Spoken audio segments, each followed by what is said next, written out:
Acara ini didukung oleh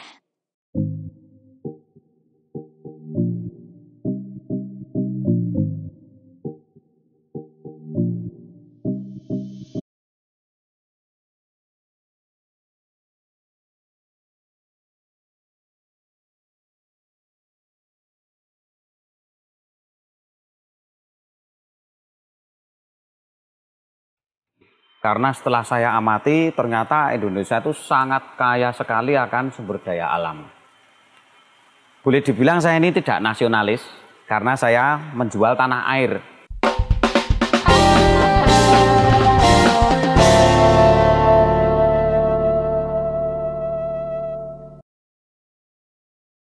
Selamat malam dan berkah dalam. Kembali lagi bersama podcast Paroki Santa Teresia Sedayu dan masih dalam rangka tema spesial yaitu podcast Tur Lingkungan. Nah, kali ini kita berada di lingkungan Yohanes Paulus II Gubuk bersama seorang narasumber kita ya, yang luar biasa, inspiratif. Beliau seorang wirausahawan muda ya. Seperti apa nanti perbincangan kita, ikuti terus perbincangan kami kali ini. Selamat malam Pak Bernard. Begitu ya Pak ya, biasa dipanggil Pak Bernard. Nah, kita kan sudah vaksin ya Pak ya, vaksin 2 kali dan sepertinya sudah aman kalau kita membuka masker dan kita kan sudah berjarak juga. Ya. Nah, Boleh dibuka maskernya. iya, Ya, maskernya boleh kelihatan. dibuka dan Boleh dikantongi. Ya, boleh dikantongi. Nah, seperti inilah. Nah, Pak Bernard, boleh memperkenalkan diri dulu Pak. Ya, monggo silahkan Pak Bernard. Sekarang berdomisili di mana dan nama lengkap. Nah, itu yang paling penting. Monggo Pak. Ya. Terima kasih, selamat malam saudara-saudara Sekomsos Keuskupan Agung Semarang. Di sini saya berbahagia sekali kedatangan kerawan tamu dari Komsos. Nanti kita akan membicara banyak hal. Sebelumnya saya mau perkenalan dulu. Nama saya Bernardictus Priyanto Dwi Atmojo, anak kedua dari pasangan Bapak almarhum Heriberto Sugio, bapak saya, dan Ibu Sisila Rubinah yang ngasto di SDPR Sedayu tapi sudah purna. Nah, saya tinggal di sini sudah 2 tahun. Dulu di paroki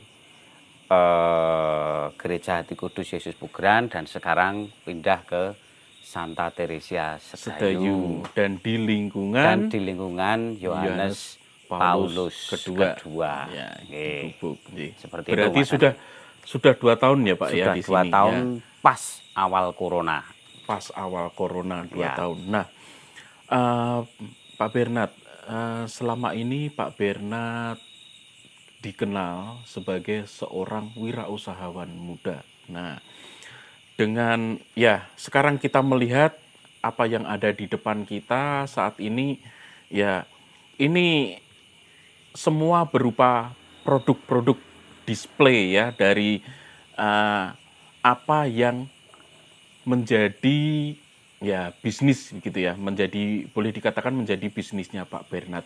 Mungkin bisa dijelaskan dulu Pak, perjalanan seorang Pak Bernard ini kenapa memilih menjadi seorang wirausahawan? Apakah dulu pernah sekolah bisnis atau bagaimana? Ya, sebelumnya monggo ngunjuk ngopi dulu. Ngopi semakin dulu. Inspiratif. Baik, iya. Kita ngopi dulu dan jangan lupa ini kopi adalah produk dari Samigaluh Mocha ya. Dan ini nanti Samigaluh Mocha. Nah, nanti akan dijelaskan oleh Pak Bernard. Ya. Seger. Mantap sekali. Ya. Sebelumnya perjalanan panjang saya itu tidak lepas dari usaha yang tidak kenal lelah, ulet, pantang menyerah, dan berpasrah diri kepada Tuhan. Itu yang saya lakukan selama ini. Jadi ketika tahun 2000 saya lulus dari kampus Universitas Sanata Dharma, Saya mencoba untuk mengais rezeki di bidang forwarding. Itu perusahaan kargo yang mengurusi barang dari dalam negeri ke luar negeri. Di situ saya banyak belajar tentang dunia ekspor. Dan disitulah saya tertarik terjun dengan komoditi. Karena setelah saya amati ternyata Indonesia itu sangat kaya sekali akan sumber daya alam. Boleh dibilang saya ini tidak nasionalis karena saya menjual tanah air. Contoh, Kasongan itu kan terkenal dengan keramik. Oh iya. Nah, keramik itu terbuat dari tanah. Dari tanah. Nah, tanah ini kemudian saya bentuk suatu dicampur benda, dengan air. Campur dengan air, membentuklah guci. Oh, membentuk guci. Dijual ke luar negeri. Itu tanah air yang dijual ke luar negeri. Oh iya. Boleh dibilang juga saya ini TKI. Tenaga Kerja Indonesia, karena pembayaran barang itu kan dalam bentuk mata uang asing. Mata uang asing. Nah, itulah TKI sama-sama mendapatkan mata uang asing, cuman bedanya saya tinggal di Indonesia, tidak di Hong Kong. Tidak di Hong Kong, Pak ya. Tidak di Korea. Baik, ya. Nah, dari situ kemudian saya memperdalam lagi, Mas. Produk apa yang laku di luar negeri?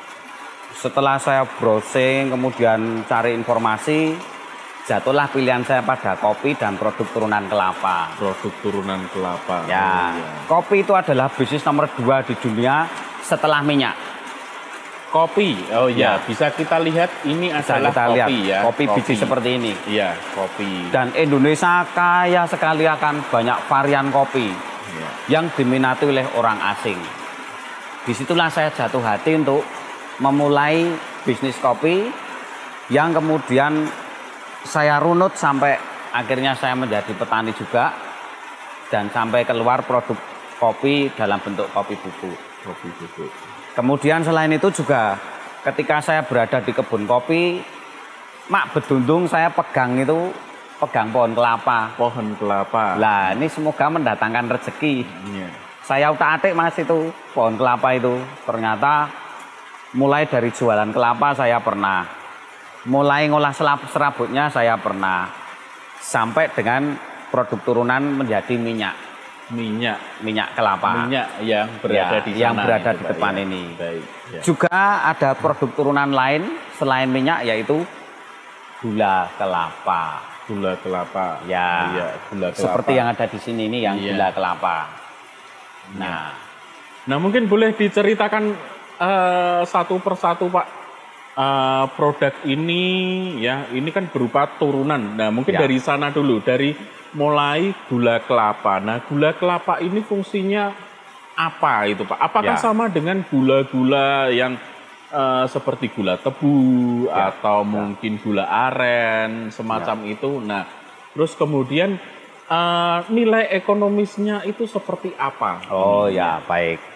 Kita mulai dari gula kelapa ya. Di sini ada GL, itu bukan sepeda motor. Bukan sepeda motor. Ini singkatan gula. Gula. Ya, gula kelapa. Nah, gula kelapa ini sangat diminati oleh pasar asing. Karena apa? Pertama, dia tidak terbuat dari bahan kimia. Kemudian yang kedua, organik karena dia dipupuk oleh alam, tidak menggunakan pestisida. Dan banyak kandungan dari gula ini yang bila kita mengkonsumsi itu kita tidak akan terkena diabetes. Karena ini zero, kalau dalam istilah dunia kedokteran itu zero kolesterol, kalau dibilang di itu minyak itu zero kolesterol. Nah, dia terlalu rendah untuk asupan residu yang ada dalam tubuh. Jadi ketika kita mengkonsumsi gula ini, maka ketika masuk dalam tubuh dia akan diserap dan tidak ada residu. Kalau kita memakai gula tebu, itu ada perlakuan kimia. Ketika kita mengkonsumsi, maka masih ada residu yang tinggal di dalam tubuh. Itulah yang membuat penyakit. Gula ini setelah melalui proyek uji penelitian di Jerman, karena ini gula ini saya kirim ke Jerman, itu ada hasil labnya tapi dalam bahasa Jerman saya tidak tahu. Itu labnya sangat akurat sekali. Yang dia mengagungkan gula ini adalah gula sehat. Nah, kenapa ini gula sehat? Seperti tadi saya bilang tadi, perlakuan dari awal tidak ada memakai kimia Perlakuan sedikit pun. kimia. Iya. Nah, nilai ekonomisnya di mana untuk petani? Petani ketika dia pagi naik ke atas pohon kelapa, kemudian deres. Nah, setelah deres dia mulai mengolah nira itu menjadi gula. Nah, ketika nira nanti diolah dan kualitasnya baik, dia akan menjadi gula semut. Kenapa kok semut? Karena wujudnya kecil kayak semut, warnanya merah. Semut geni. Iya. Ya, tapi ini bukan semut geni, ini gula. Nah, ketika nira itu nanti kualitasnya buruk, dia tidak akan bisa dibuat gula semut. Maka dia dicetak menjadi gula batok. Nah, biasa kita nyebutnya itu gula Jawa, yang bentuknya bulat-bulat. Iya. Itu sebenarnya kualitas nomor 2 dari gula kelapa ini. Dan nilai ini kualitas nomor satunya. Ini kualitas nomor 1 yang gula Jawa itu kualitas nomor 2. Nah, kualitas nomor 1 ini harganya juga lebih tinggi daripada kualitas nomor 2. Harganya nomor 1 juga. Harganya nomor 1 2 juga. Ini kalau di pasaran luar negeri saya jualnya 30.000 per kilogram. 30.000. Ya, kalau di dalam negeri mungkin hanya beberapa customer yang mau karena harganya hampir 2 kali lipat dari gula tebu. Nah, kemudian kalau gula batot masih di bawahnya, sekitar 17, 15, 17 sampai maksimal 20 itu kalau harga tertinggi ya. Untuk itu bukan harga jual saya tapi harga dari petani. Harga dari petani. Ya, kalau saya beli dari petani ini saya nggak mau ngasih 20.000. Saya lebihkan supaya petani mendapatkan efek manfaat dari mengolah gula. Itu, ya. ya. Coba kalau kita bayangkan pagi dia manjat pohon kelapa yang tinggi, kemudian turun, kemudian sore masih diulang lagi, itu tidak sebanding dengan nyawa yang harus dia korbankan kalau kita tidak menghargai hasil jeripayah dari petani. Alhasil tiap kali saya datang ke petani, mendampingi untuk membuat gula dengan kualitas yang baik, kemudian produk saya beli, mereka senang. Dan bahkan petani-petani saya itu kadang mendapatkan penghargaan dari buyer. Ada satu buyer itu yang setelah saya ceritakan, saya buat video tentang pembuatan gula semut, mulai dari bawah dia membawa kantong bumbung bambu, kemudian manjat pohon kelapa sampai ke atas, kemudian dia mulai deres, kemudian turun bawa bumbung. Dia nggak membayangkan bahwa itu risikonya besar sekali. Makanya kemudian dia berempati karena terlalu banyak risiko dan terlalu tinggi. Ada beberapa teman yang kemudian mengumpulkan uang untuk si petani ini. Jadi uang dari luar negeri saya terima, saya sampaikan tanpa saya potong sepersen pun ke petani. Petani yang senang. Itu sering terjadi. Kenapa saya tanya, kenapa kok kamu ngasih ke petani? Inilah namanya fair trade. Petani harus dinomorsatukan. Nah, inilah yang saya angkat. Nah, kira-kira seperti itu perjalanan untuk si gula semut. Gula semut. Ya. Dan ini banyak lagi ya produknya, selain ada gula semut, kemudian ada gula kelapa, lalu ada kopi ya. Kopi yang ini kemasannya seperti ini dengan label Samigaluh Mocha. Ya. Nah, kalau seandainya nanti mungkin dari ya pemirsa di rumah itu nanti melihat, oh kok produknya Pak Bernard banyak sekali. Kalau seandainya dari pemirsa ini ingin bermitra, apakah memungkinkan, Pak? Sangat mungkin sekali. Ya. Karena dengan banyak mitra, sama saja juga dengan memberdayakan petani. Karena produk petani itu bisa diterima oleh pasar, kemudian pada akhirnya saya kembalikan lagi ke petani dan dia punya nilai tambah. Kami membuka kemitraan, baik mau gula semut, baik minyak maupun kopi, monggo. Kita bisa bekerja sama, mencarikan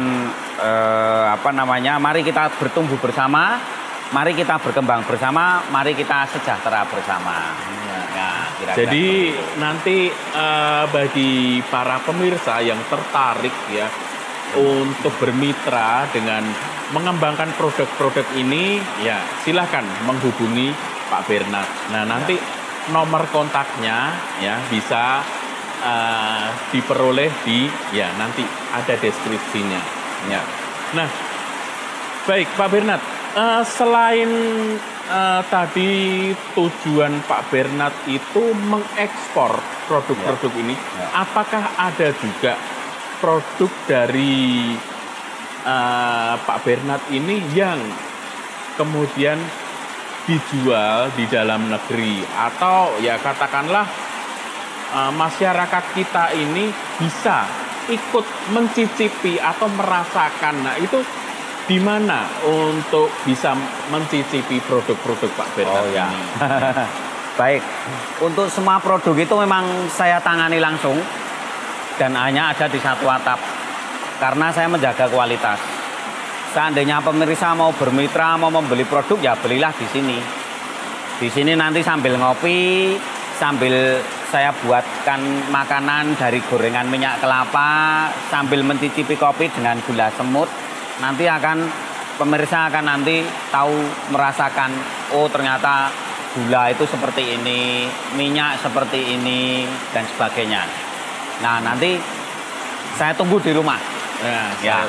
Ditunggu di rumah. Nah, kemudian Pak Bernard, saya pernah mendengar ya bahwa Pak Bernard itu memberikan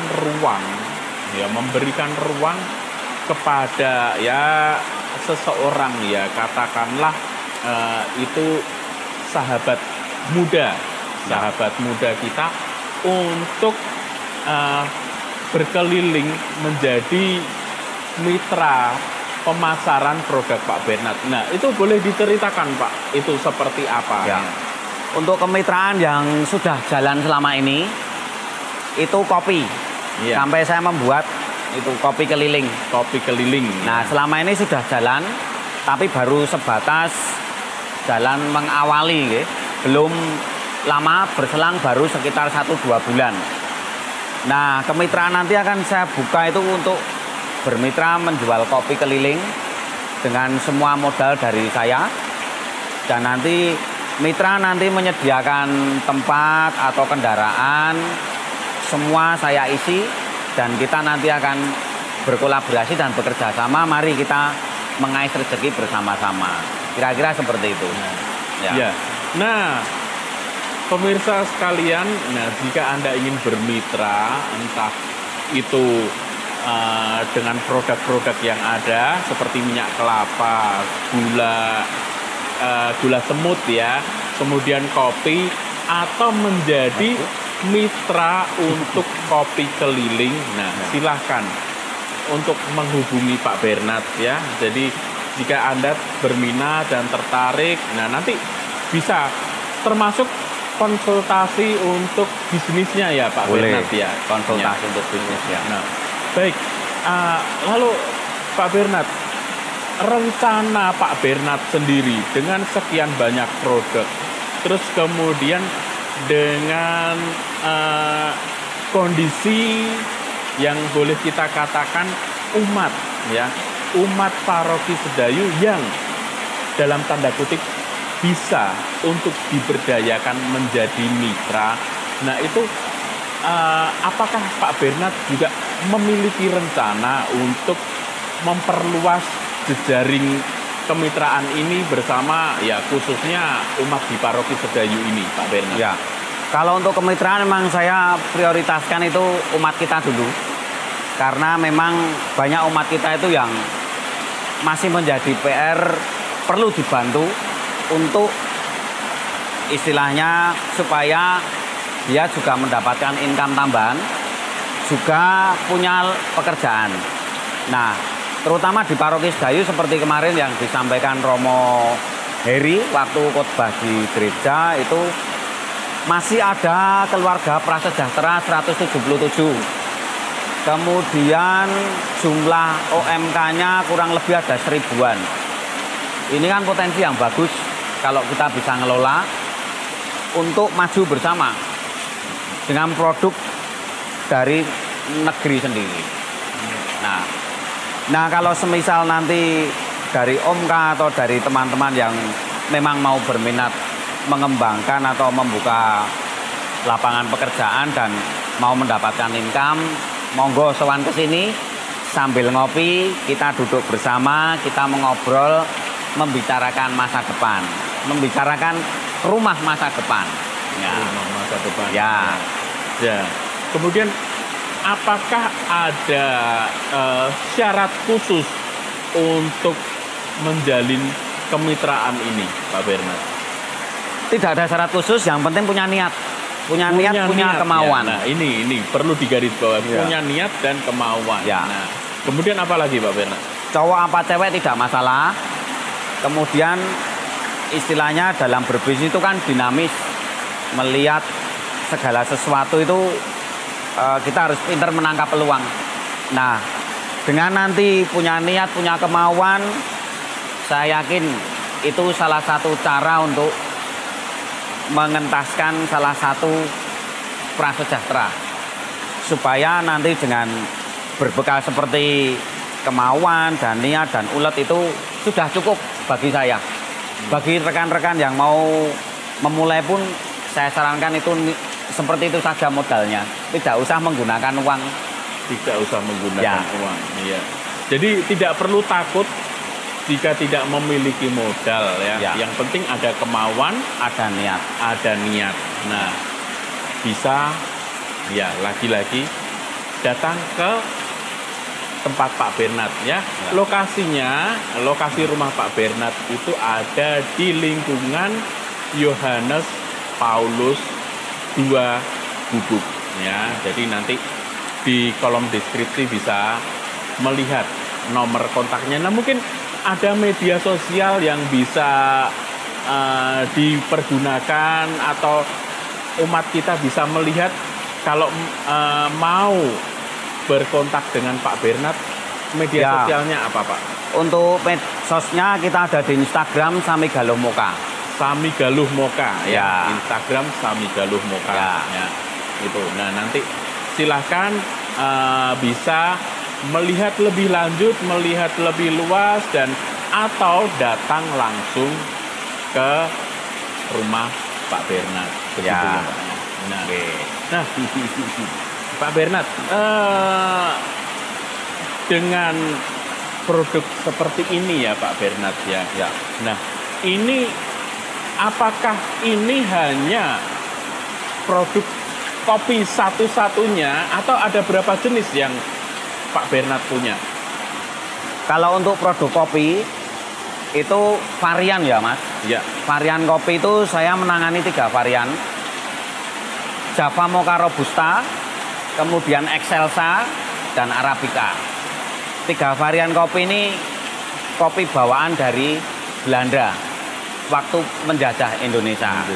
Ya, dari Sabang sampai Merauke, dan secara khusus di Jawa ini setelah saya petakan, termasuk juga di kebun saya di Sami Galuh sana, saya menemukan 3 varian ini. Nah, mulai dari biji kopi mentah seperti ini sampai menjadi kopi bubuk, semuanya saya sediakan, saya olah. Ya, produk turunannya pengembangan ke sabun kosmetik belum ada, Mas.